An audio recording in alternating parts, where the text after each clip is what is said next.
CBS Digital. Today, it is the most powerful court in the land. But it didn't start out that way. It had so little prestige as an institution that it was really an afterthought. The United States Supreme Court is a human institution, shaped and forged by the justices themselves. John Marshall really changed the way judges do business. He thought that a unanimous court spoke with a stronger voice. This is the story of one nation under law, the Supreme Court.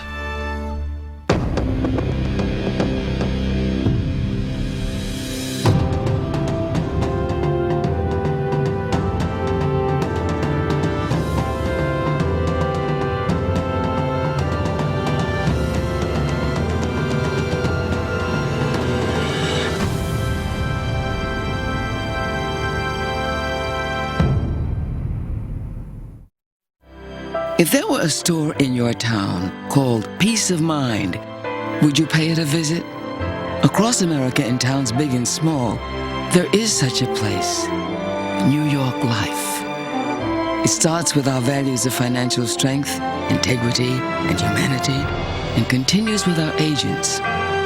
You may already know our people, and we are confident that peace of mind is why New York Life is the company you keep. Additional funding is provided by the John D. and Catherine T. MacArthur Foundation.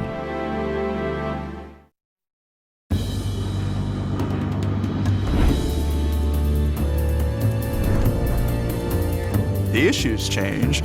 Before the Civil War, the issues were slavery or state sovereignty, federalism. In the last part of the 20th century, the issues are culture war issues. But again, you have this Constitution that doesn't yield real clear answers. Justices are trying to apply the Constitution in light of all of American history and in light of the peculiar circumstances that we as a nation find ourselves in today. And it's hardly surprising that under all these circumstances, different people will have different views on what the Constitution means. It would be an incredibly weird country if everyone agreed on everything. The court will never be that far out of tune with the prevailing attitudes and prejudices of its time. Nevertheless, when the court speaks, it's supposed to speak for what the country stands for, our basic values, our highest aspirations. And so we put a lot of faith in the court, and a lot of us want the court not to let us down. The Supreme Court did not always hold such sway in the life of the nation. In the early years of the Republic, justices were unsure how far their power extended and shy to exert it. One man changed all that. I think nobody, until Marshall comes along, I think that anybody really have a coherent vision of how powerful this institution could become. The base that Marshall built in law and in tradition transcends his life and animates the rest of American history. Part of the genius of John Marshall is that in a very real sense, he invented the Supreme Court.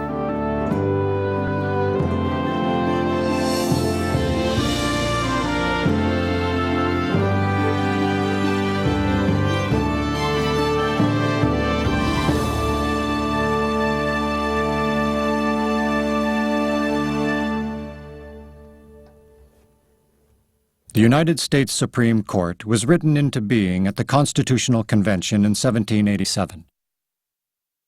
The judicial power of the United States shall be vested in one Supreme Court, and in such inferior courts as the Congress may from time to time ordain and establish. The framers knew they wanted an independent judiciary, free from the pressures of politics, but little else was determined.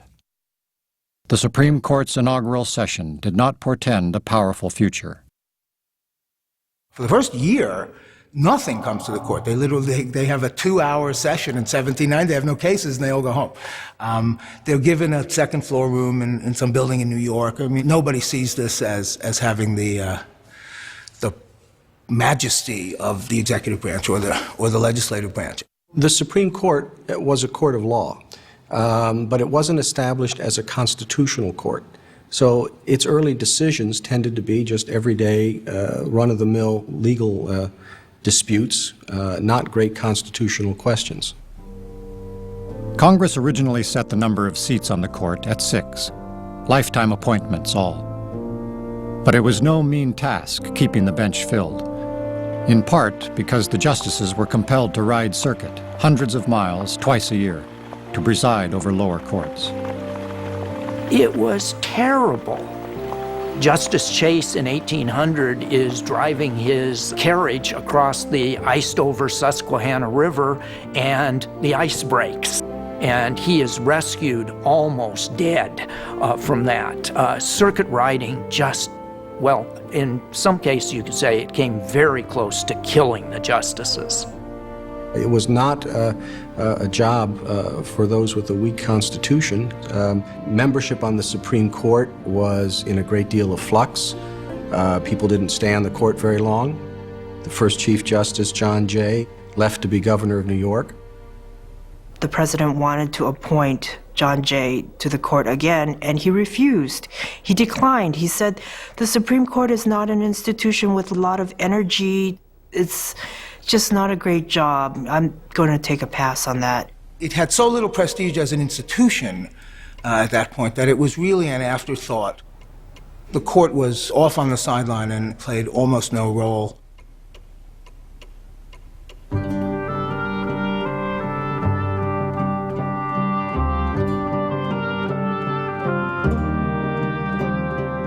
It was the tumble of partisan politics, not the imperatives of the Constitution, not the majesty of the law, that drew the Supreme Court into the momentous battles of the early republic, that vaulted a 45-year-old Virginia politician named John Marshall to the bench, and that started the court toward its destiny as a dynamic and co-equal branch of the federal government.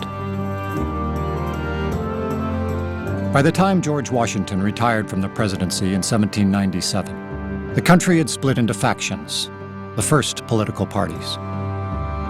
New President John Adams and Federalists such as Alexander Hamilton and John Marshall on one side, Vice President Thomas Jefferson and his new party on the other. Their differences seemed fundamental and had widened as each side watched the democratically fueled French Revolution devolve into mass murder of the aristocracy.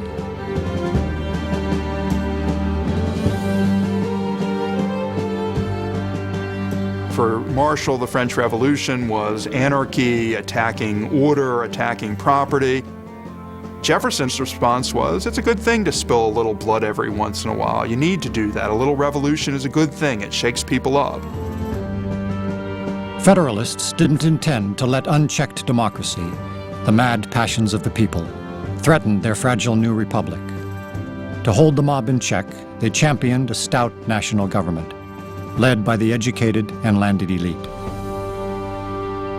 Jefferson believed that the Federalists represented a new monarchy, not much different from that which we declared our independence from in Great Britain. When Hamilton said, I think we need a standing army, the Jeffersonians immediately assumed the worst. What are you going to use this army for? To oppress us, to draw all power to yourself. The Federalists had, in fact, consolidated their power in government. They controlled the executive branch and the Congress and had appointed each and every federal judge. From his Virginia plantation, Vice President Jefferson began running an all-out insurgency against the ruling party. A second revolution, he called it. He meant to ride people power to the presidency. As Jefferson stirred dissent, visions of the French Revolution danced in Federalist heads. Jefferson was known for his Francophile leanings, and there was real concern that there would be bloodshed in Washington if Jefferson came in, and heads would roll, almost literally. You could look back at that and say it was ridiculous to think that Jefferson was going to lead a revolution that led to bloodshed, but at the moment things were pretty much up for grabs. The politics of the day were partisan and ugly. and there was no precedent or tradition that demanded the judicial branch steer clear. Federalist-appointed lower court judges enforced the plainly unconstitutional Sedition Act, tossing Jeffersonian pamphleteers and politicians in jail for merely criticizing President Adams. And as the election of 1800 neared, many of those judges campaigned openly against Thomas Jefferson. Then the Jeffersonians won, big. Jefferson took the White House from Adams, and his party men swept into majorities in the House and the Senate. But there was no way to sweep the nation's courts of Federalist partisans Jefferson despised. Judges were appointed for life. The Federalists, wrote Jefferson, have retired into the judiciary as a stronghold. And John Adams meant to shore up the Federalist breastworks. In the aftermath of the election, the angry lame duck president installed his close friend and then Secretary of State, John Marshall, as the new Chief Justice of the United States. Marshall's appointment blocked Jefferson from naming his own chief, and it sent a clear signal to the incoming president. John Marshall would be watching him.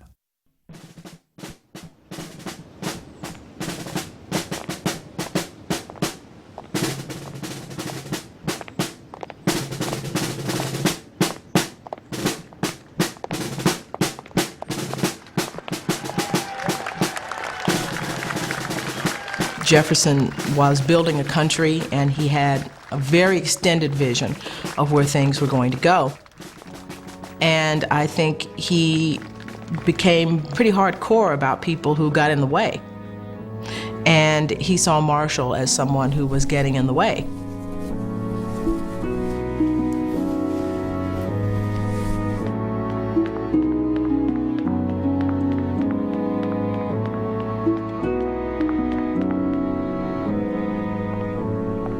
The swearing in of Thomas Jefferson has got to be one of the great ironic moments in American history, because you have Chief Justice Marshall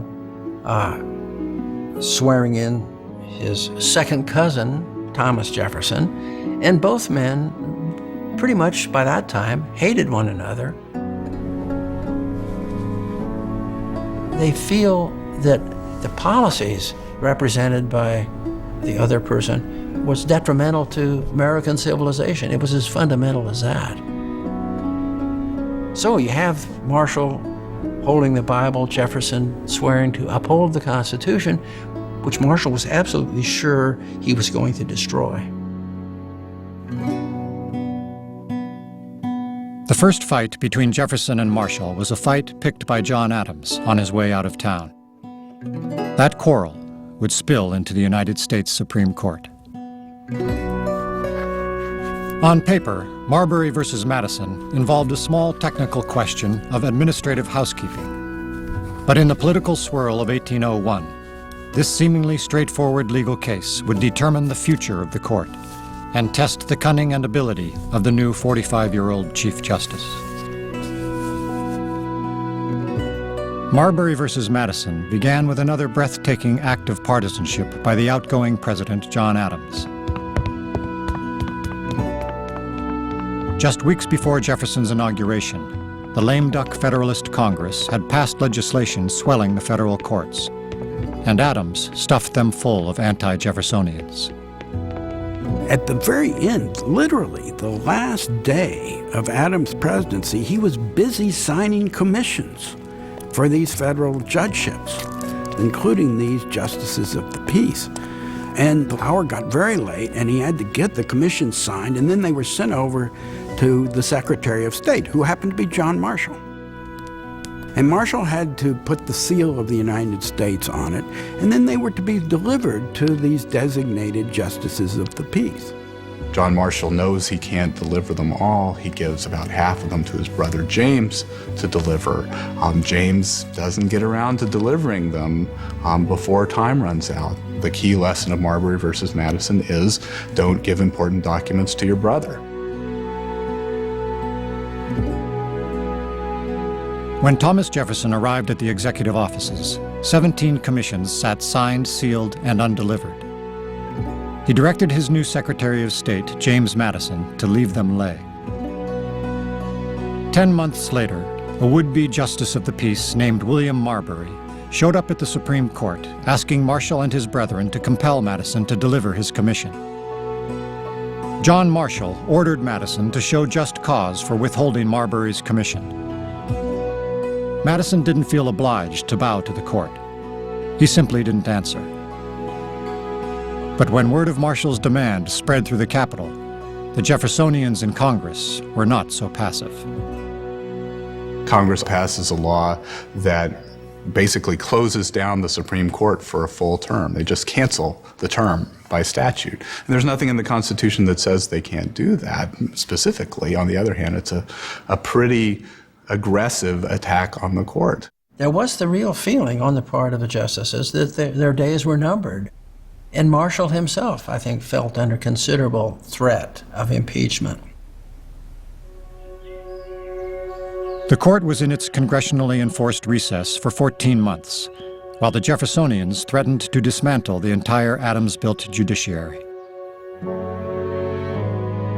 Marshall stayed home in Richmond, Virginia, with his wife Polly and their 6 children, puzzling out his next move in Marbury versus Madison. He didn't have a lot of good options. If he backed down, if he was seen to back down, the court would lose all prestige. It would take generations for the court to recover from that act of cowardice. If, on the other hand, Marshall bravely gave an order to President Jefferson, command the Secretary of State to convey the commission, the administration would disobey, pay no attention to the court order. And in that case, the Supreme Court of the United States would be a laughingstock. Marshall doesn't want to have that situation because then the court looks powerless, and it sets a precedent that the court doesn't have to be obeyed. Everything people do in this time is setting a precedent. They're very aware that it's the first time for everything.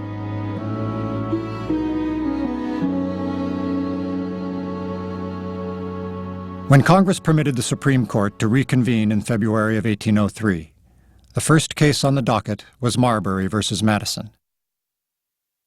The court was meeting in the lobby of a Washington hotel, and partisans on both sides milled the halls, anxiously awaiting the court's judgment. When Marshall announced the decision, it confounded almost everyone. He says, "Well, Mr. Marbury, you have been wronged. The Jefferson administration has completely illegally withheld your commission, and that's a horrible, terrible thing, and we deeply feel your pain. However, just when Marbury thought he had won, see, you're in the wrong place to get any help, and this is not the proper tribunal for us to help you, so good luck with that. Bye." Most Jeffersonians thought of it as a victory for the Jeffersonian administration because, in fact, they had won. This guy wanted to have a court order Madison to do something, and Marshall said no. And it was trumpeted as something of a victory for Jefferson. It made it hard for Jefferson, who I think realized very quickly that it wasn't such a big victory. It took some doing to untangle Marshall's opinion. The Chief Justice had taken Jefferson to task for trampling Marbury's rights. He'd also asserted the power to force the president to comply with the court order. But he'd run away from the real fight, explaining that he was powerless to issue such an order in Marbury, because in this particular case, the Supreme Court did not have jurisdiction. In order to hold that there's no jurisdiction, he has to strike down an act of Congress. And so, as part of his holding that there is no jurisdiction, his way of backing out, in a sense, he reaches out and takes the power of judicial review to boot.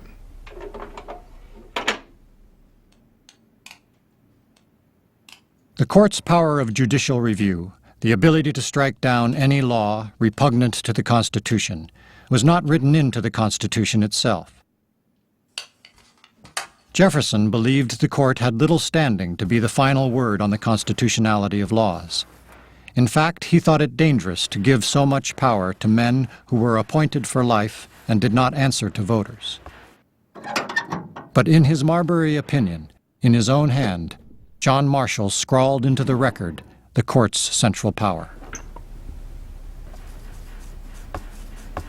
Judicial review is the capacity to say this law does not comport with the Constitution. It's not really law. It's void. The trick is that nothing in the Constitution says that the Supreme Court has this power. No language in Article 3, which creates the courts. No language in any part of the Constitution says the court has the power to strike legislation. We know the president can veto legislation because Article 1, Section 7 says he can. We know the Supreme Court can strike down legislation as unconstitutional because John Marshall said it could. It was emphatically, as he said in Marbury versus Madison, emphatically the province and duty of the courts to say what the law is, and the Constitution is law. In most governments, if not all at that time, a Constitution was regarded as a political document. Marshall's real significant and unique contribution was to view the Constitution as law. And once you accept that the Constitution is law, then the courts have a significant role because courts tell you what the law means.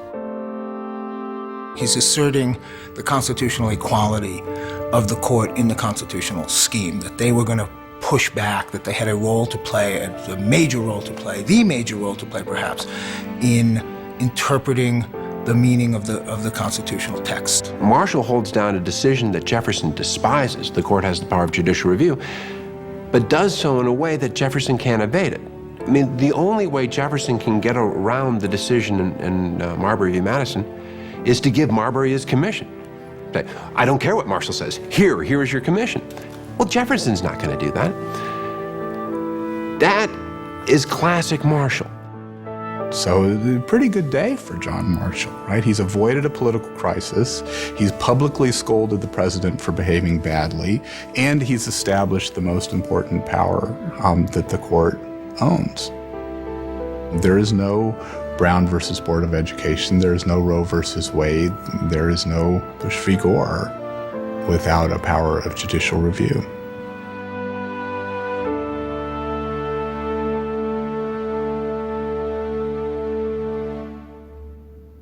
In 1803, the notion of the Supreme Court having the stature to decide a presidential election was laughable. John Marshall had barely extricated the court from the political noose in Marbury, and its future hardly appeared secure. Court sessions took place in a cramped, meanly furnished Senate committee room, an old potato hole of a place, one writer called it. Justices had no private chambers, no conference room, no library, nothing to suggest permanence. Marshall was careful not to further antagonize the president. The Chief Justice shed the scarlet and ermine robe reminiscent of the British judges Jefferson despised, choosing to wear a plain black robe. The other justices followed his lead. More important, Marshall was careful not to challenge the elected branches of the federal government. Marshall never again uses the power of judicial review against the national government. In effect, what you had was a negotiated settlement between Marshall and the Jeffersonians. The Jeffersonians were willing to agree to the idea of judicial review as long as they knew that federal judges could be trusted with the power. Marshall made the exercise of judicial power appear safe. Marshall established a much lower tone. He was very sensitive to the vulnerability of the court and was quite anxious to establish it as a nonpartisan, non-political branch of government.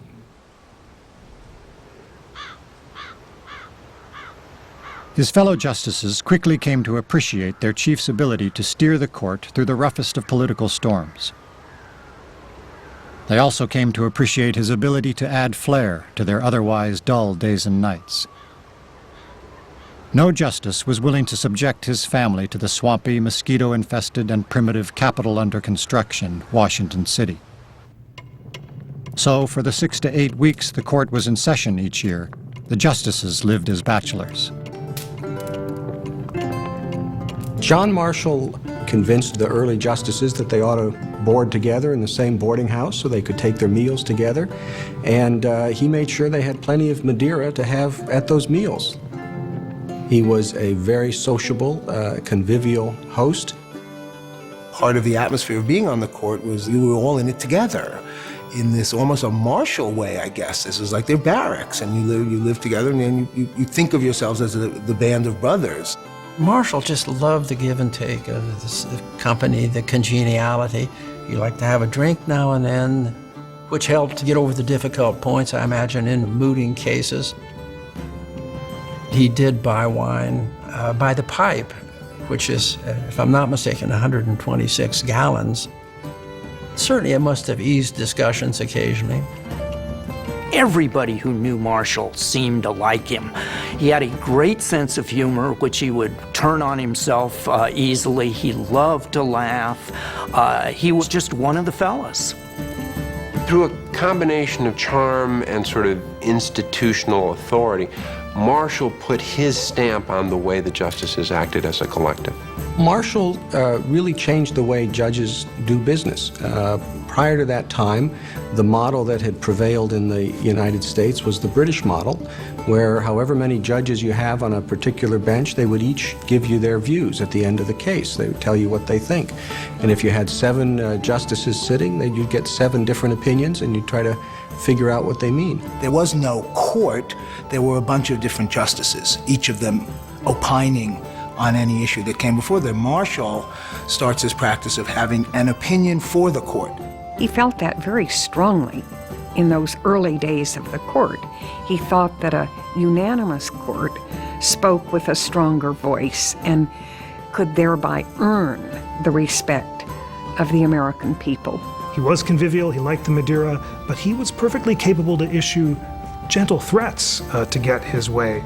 Justice William Johnson made clear that when Johnson wanted to dissent, Marshall made it clear to him that there would be consequences to this. The beauty of the unanimous opinion of the court was that it suggested certainty, even infallibility. The Supreme Court decision was beyond argument because the justices had found truth in the text. Political considerations were beside the point. And once John Marshall had solidified the authority of the court and scrubbed it of the taint of politics, he began to use it to advance a remarkably sweeping political agenda, to weigh in on the great argument that had bedeviled the young republic since its founding.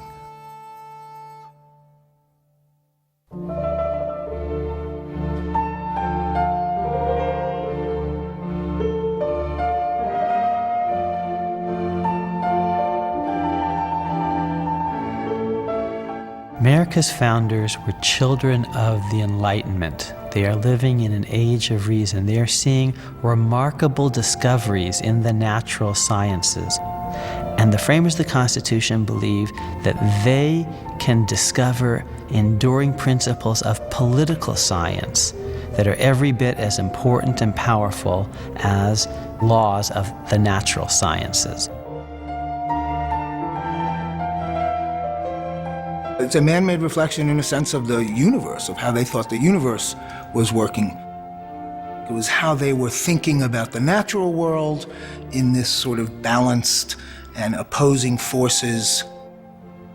And I think it was very natural for them to think about the social world in the same way. It was a singular experiment, assigning distinct but overlapping powers to 2 separate sovereignties, the federal government and the individual states. In the 20 years since that uncertain balance had been negotiated at the Constitutional Convention, Americans had discovered only one thing for sure. Nature might be governed by hard, fast, and immutable laws. Government is not. A deep divide still separated the champions of a strong central government from those who cherished state sovereignty. You really had 2 major views about what the Constitution really stood for that are really well embodied in Jefferson and in John Marshall. From Jefferson's point of view, the Constitution creates a relatively small national government. Marshall, on the other hand, thought that the Constitution had created a great American republic, that its greatness was in its unity and in the power of its national government. Marshall's belief in a strong union wasn't some glorious abstraction. It came straight from his life. most especially from his service as a young infantry officer in the Revolutionary War. For Marshall, the unforgettable lesson of that war began in the days before Christmas 1777, when General George Washington's army retreated into the frozen hills of eastern Pennsylvania.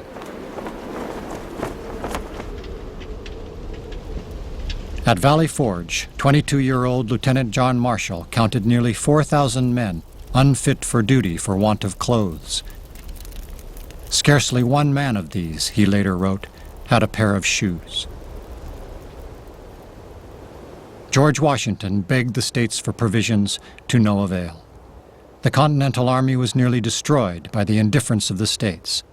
The Continental Congress was powerless to help. The powers of Congress were essentially limited by the fact that the states were sovereign.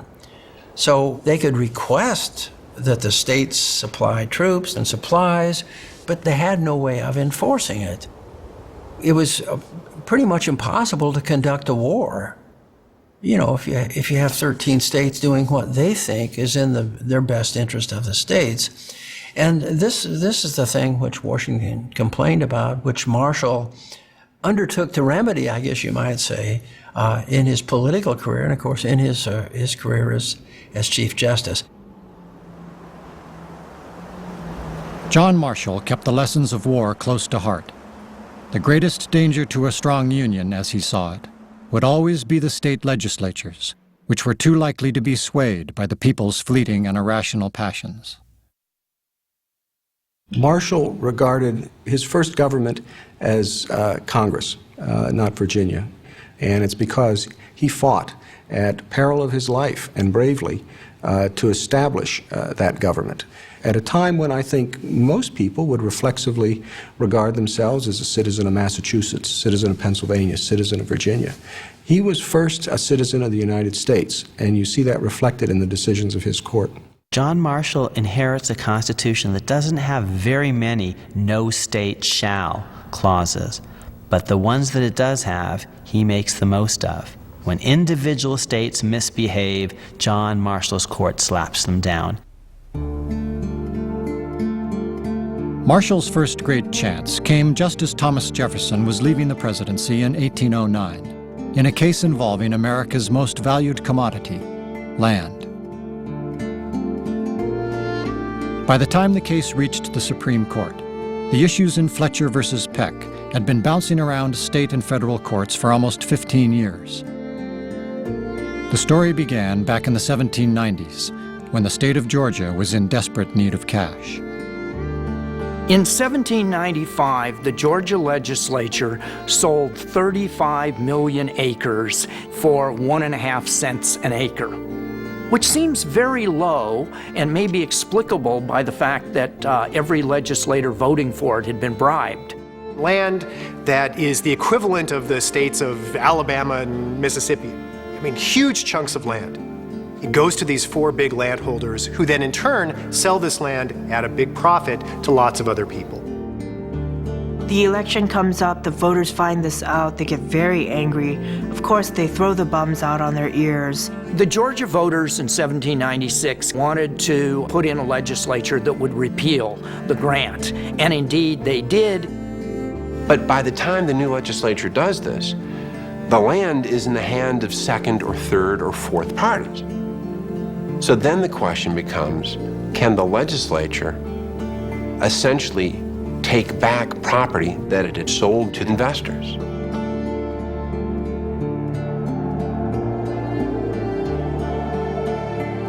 The voters in Georgia sure thought so. This land had been a public trust, and the first legislature had given it away.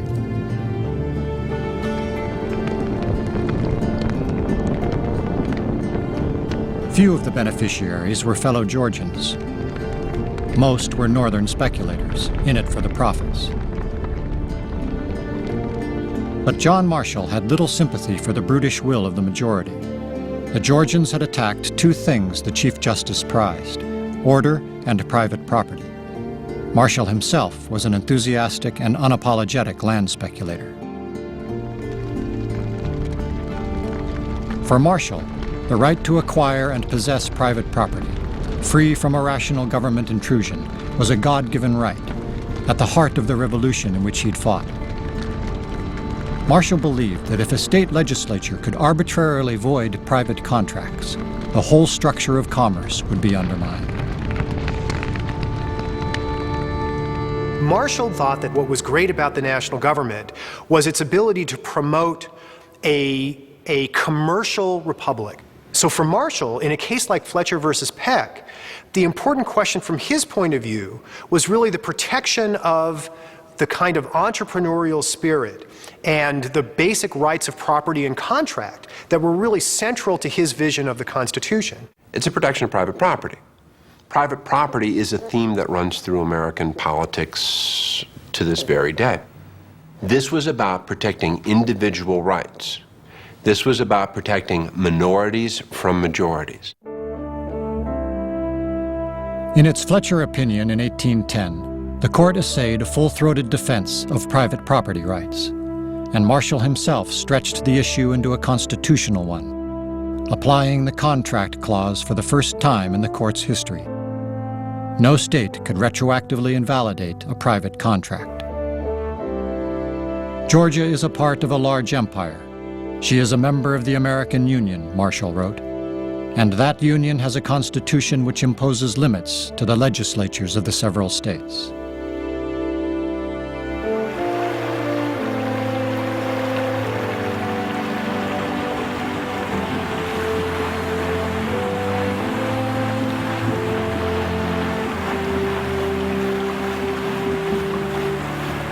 With Marshall in the lead, the Supreme Court, for the first time in its history, was rechanneling the rippling currents of the times. The Marshall Court extended contract clause protection to public as well as private contracts. It also invalidated New York State's grant of a steamboat monopoly, opening the nation's navigable waterways as great flowing arteries of traffic and trade. Marshall's crowning decision came in 1819 in a case involving the Second Bank of the United States. The bank had been chartered by Congress to work toward a more uniform system of currency and credit. Despite its name, the Bank of the United States was not a public entity, but a profitable monopoly controlled by private stockholders. It also competed with state and local banks. And in 1818, when the nation slid into economic depression, the Bank of the United States was the obvious scapegoat. The economy is in turmoil. People are losing money. Land prices are falling. The prices of slaves are falling for people in the South. So it's a time of panic. And in the areas that were hit hardest, the South and the West, the bank was just hated. And you had states like Maryland and then Ohio that did everything within their power to put the bank out of existence. Maryland decided to fight back. So they passed a bill which taxed the Bank of the United States in its Baltimore headquarters. The cashier of the Baltimore branch, a man named James McCulloch, refused to pay the tax. And he said, we're an entity of the United States, you can't do that. What was really at issue in McCulloch against Maryland is which government was going to be dominant, the governments of the states or the government of the United States.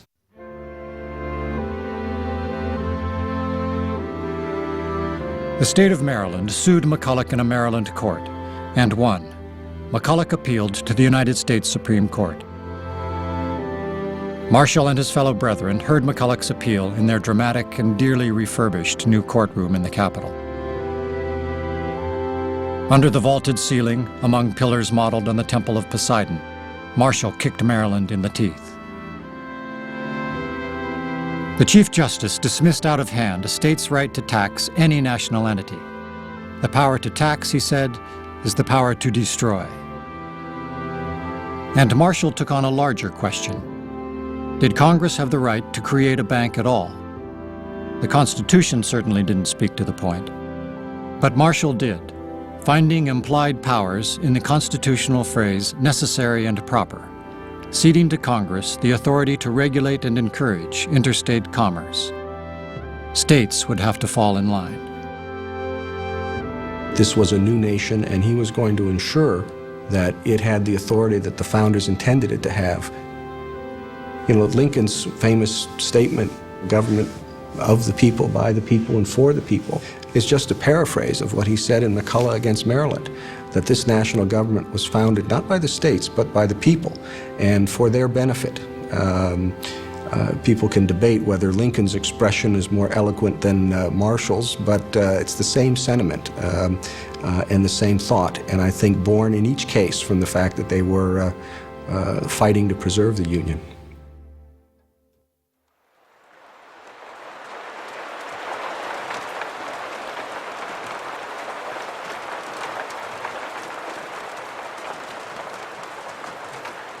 A few weeks after he handed down the McCulloch decision, Marshall returned home to Richmond, where his fellow Virginians treated him as something of a traitor to his home state. The landed aristocracy was sure Marshall's McCulloch decision threatened its dear way of life, a way of life built largely on slave labor. Virginians by the 18-teens, 1820s, their economy is falling apart, their soil is exhausted, they're starting to export their slaves south, and they're worried about the future of slavery and what are they going to do with this huge population of African Americans if they're ever freed. So they're now more pessimistic, they're more defensive, and they see John Marshall celebrating the power of the national government at the very moment when the national government is perhaps starting to pose a threat to slavery. If the powers of Congress were not simply specified and delimited, who is that to say that Congress could not abolish slavery, take your slaves from you? Slavery had been a rare point of agreement between John Marshall and Thomas Jefferson. Both men had been uneasy slavers. They shared the public stance that blacks should be emancipated and then shipped out of the country. By 1820, the men had split on this issue too. Jefferson could not abide Northern politicians in Congress dictating the terms of ending slavery, and he could not abide that John Marshall's McCulloch decision had given them an opening to do just that. Long retired from the presidency, the sage of Monticello stirred. Jefferson was furious about McCulloch versus Maryland. He saw this as an assault on his vision of state sovereignty, and he encouraged his acolytes to write pamphlets defending a vision of state sovereignty so radical that it eventually blossomed into the theory that would lead to the Civil War. It was in the years after McCulloch that Southern states began asserting a radical theory of the ability to nullify laws that they disagreed with in order to protect slavery. Marshall, at 70, still kept faith in the Union and in the Supreme Court. He meant to protect both, so he was careful not to arouse the pro-slavery states' rights crowd. But the Chief Justice saw real trouble on the horizon in the person of Andrew Jackson, who was swept into the presidency in 1828 by the rabble Marshall had always feared. Andrew Jackson earned his reputation not as a gentleman philosopher writing declarations of independence and constitutions. Jackson earned his reputation on the battlefield as really a quite ruthless leader of men in battle. He's really the first public figure vying for national office that temperamentally was not a gentleman, but represented instead the lower classes. Jackson got elected, in a sense, by associating himself and his new party, his new political party, with the Jeffersonian tradition, democracy, states' rights. And so Marshall perceived that Jackson was another threat to the integrity of the Union and, of course, the authority of the Supreme Court.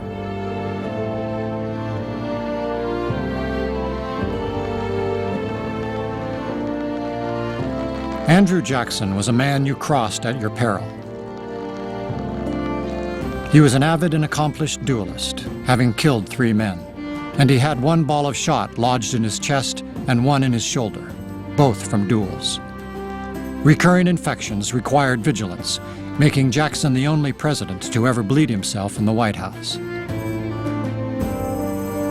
Unlike Jefferson, Andrew Jackson wasn't keen to diminish the court's power. He meant to own it. In 2 terms, Jackson would appoint 5 justices to the Supreme Court. 4 were solid states' writers and strong supporters of slavery.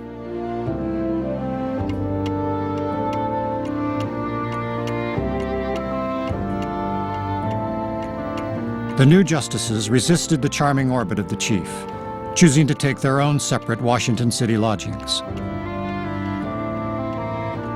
The convivial boarding house broke up. Dissents were more frequent. Marshall even found himself looking for room to compromise with the states' rights bloc. There was one notable exception.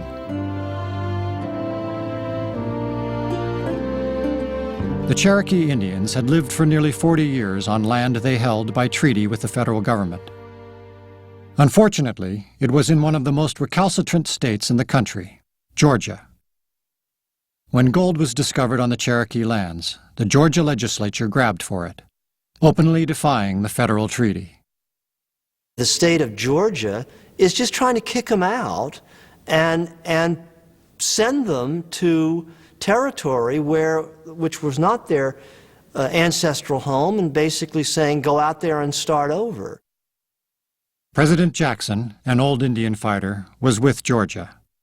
The president, like the U.S. Congress, plainly wanted the Cherokees removed to make way for the white man.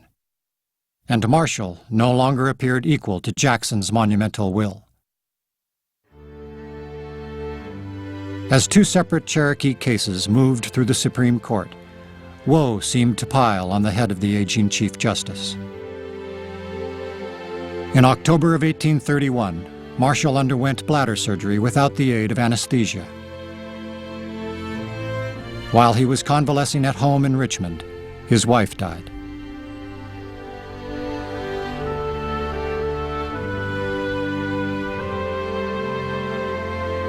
When Marshall returned to the business of the court, he was clearly diminished. A colleague went to Marshall's room one morning and found him weeping. A lawyer flinched when the Chief Justice arrived at the court unshaven, with egg on his face. But when the time came to issue a decision on the final Cherokee case, John Marshall refused to stand down. For the first time in his career, he took on the entire political system, president, Congress, and a state government. Georgia's seizure of Cherokee lands, Marshall found, was illegal. This may be an apocryphal story, but Jackson said, well, Chief Justice Marshall has made his decision, now let him enforce it. Knowing full well that Marshall and the Brethren aren't going to go out and stop the movement of Native Americans into the interior part of the country. What Jackson knew, and what Marshall knew as well, is that the reach of judicial power extends as far as the executive is willing to enforce it. There are only a couple of examples in all of the history of our country where presidents did not enforce some relevant applicable decision of the Supreme Court. One was President Andrew Jackson, and the result was disaster for the Cherokee Indians. Andrew Jackson negotiated action with the Cherokees to send them, in a sense, on this incredible trek west of the Mississippi River, in which thousands of them, men, women, and children, died on the way. And once they got there, of course, they had no land, as it turns out. It was one of the great tragedies, certainly, in American history. The lingering lesson of the Cherokee cases is that the power of the court is merely the power to persuade. Unless the court's decisions are brought to life by the rest of the political system, they're just words. Marshall was in failing health. The national political tide was turning against him. His wife had died. He transferred, to an extent, the pain and suffering that he felt personally to the experiment that he had been an intimate part of. He feared the worst. He feared that the nation, the centrifugal forces, would blow the nation apart, that the center wouldn't hold. this would work against everything he had worked for on the Supreme Court. It would undermine his understanding of the Constitution, and in so doing, culminate in the demise of the nation that he had served.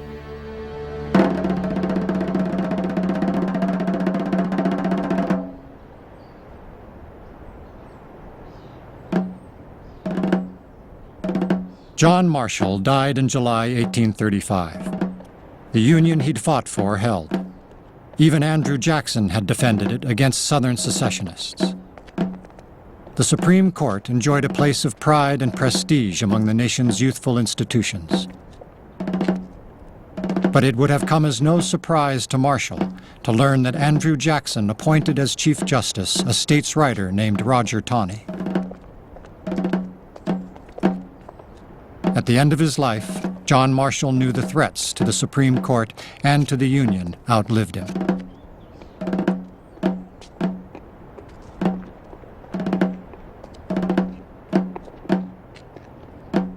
I yield to the conviction that our Constitution cannot last, Marshall had written shortly before his death. The Union has been prolonged thus far by miracles. They cannot continue.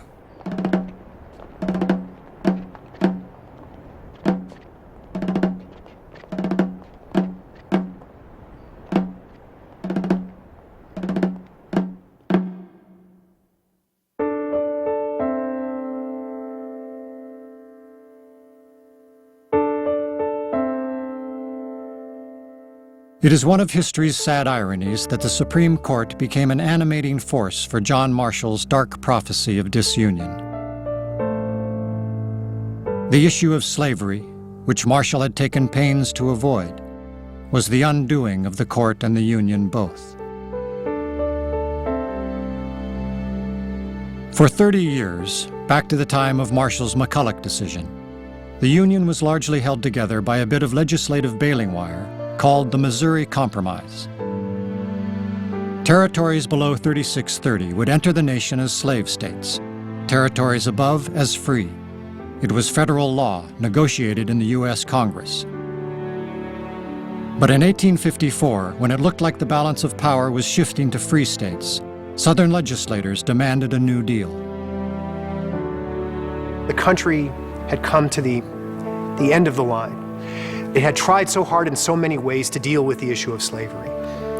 And by the mid-1850s, desperate times had called for desperate measures. And there was no other institution that they could turn to try finally to resolve this issue than the court that Marshall helped create. The politicians actually invite the court to get involved in this, to take this hot potato out of their laps. Led by Marshall's successor, Roger Taney, a usually steady and moderating Chief Justice, the Supreme Court took on Dred Scott versus Sanford. The case was a plea for freedom by one man, but begged the questions of slavery, states' rights, and federal power. Dred Scott was a Missouri slave whose owner had taken him, his wife and 2 daughters, to live in the free state of Illinois, then the Free Territory of Wisconsin, before returning to Missouri. Scott and his attorneys argued that once he had lived on free soil, he was a free man. Congress, in the Missouri Compromise, had made it plain. I think Justice Taney wanted to make a pronouncement, make it known what his thoughts were about where blacks belonged in American life.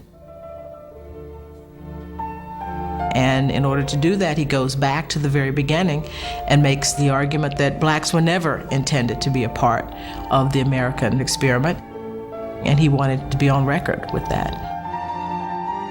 The opinion in Dred Scott says the Congress of the United States has to enforce slavery. Slavery must exist in all federal territory. Free soil laws are unconstitutional. The Missouri Compromise, in effect, was unconstitutional.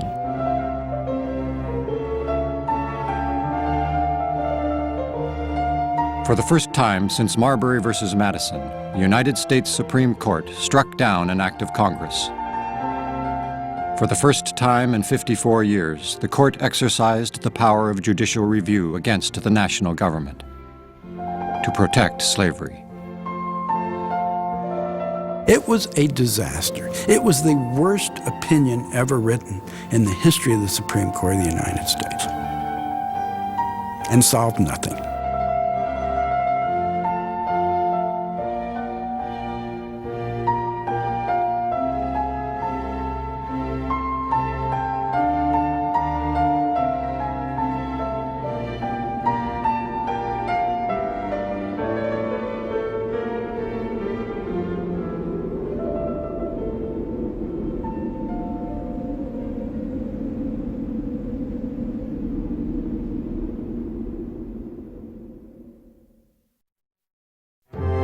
Coming up next on the Supreme Court.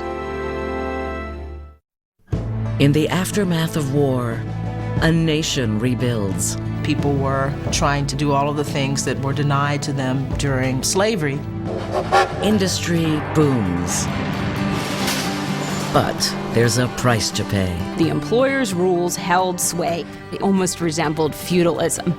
It's a new kind of justice at the center of the storm. The nation was at the brink of class war. Coming up on the Supreme Court. Does a promise come with an expiration date? Is it good for a month, a year, or decades from now?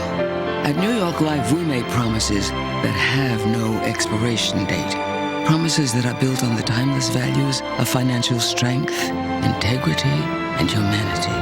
Promises that we live by. So no matter how the world changes around you, New York Life is the company you keep. Additional funding is provided by the John D. and Catherine T. MacArthur Foundation.